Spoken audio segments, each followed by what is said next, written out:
Something was wrong. The air felt heavy, charged with an unseen energy. Dogs howled into the night, their cries echoing with an eerie intensity. Birds, usually in perfect harmony with nature's rhythm, suddenly veered off course, flocks scattering in disarray as if fleeing from an invisible force. And then, there were the people.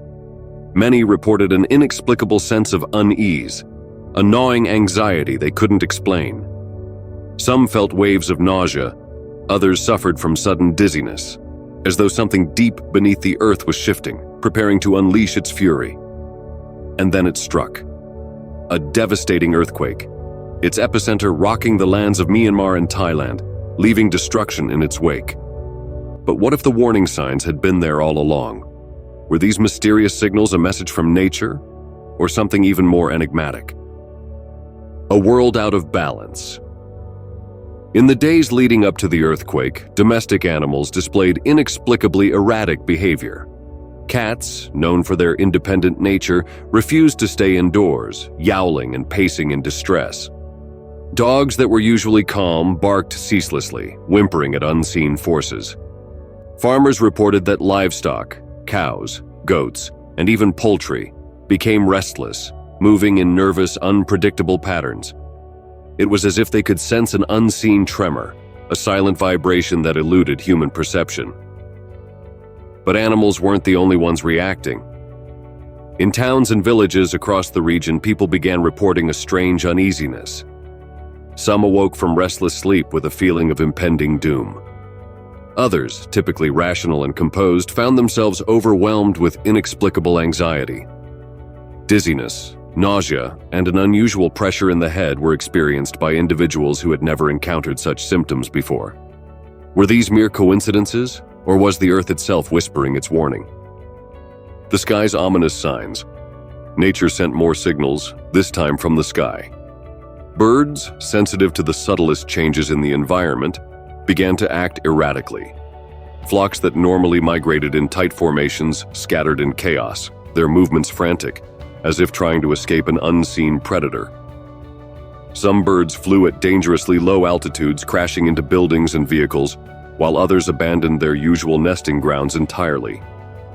Pilots reported unusual turbulence, an electrical charge in the air that instruments couldn't explain. At night, residents described seeing strange hues flickering in the sky, subtle glows that pulsed just before the quake hit. Could it have been piezoelectric activity from tectonic plates grinding against each other? Or was it something even more mysterious? The unexplained sounds from the deep. Perhaps the most chilling phenomenon reported before the quake was the presence of strange, unidentifiable noises. In the stillness of the night, low-frequency hums and distant roars unsettled those who heard them. Some described it as the sound of metal scraping against rock, others as a deep, hollow moan rising from the earth itself. A few even likened it to whispered voices carried on the wind, as if the land itself was warning of the impending catastrophe.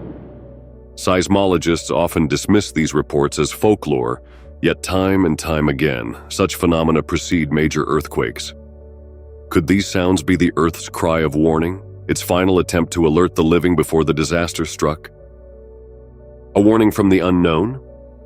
Science tells us that animals are highly sensitive to seismic shifts, detecting vibrations long before humans do. Changes in atmospheric pressure, electromagnetic disturbances, and geological stress can all trigger unusual behavior. But what about the unexplained feelings of dread among people? What about the strange lights, the ghostly sounds, the invisible force that seemed to grip the land before the quake? Did nature warn us, and we failed to listen? Or is there something far more mysterious at play, something beyond our current understanding? Could these premonitions and strange signals be part of a deeper, ancient connection between Earth and its inhabitants? A language lost to time but still whispering in moments of impending disaster? The earthquake may have passed, but the mystery remains. The signs were there. Will we recognize them next time, before catastrophe strikes again?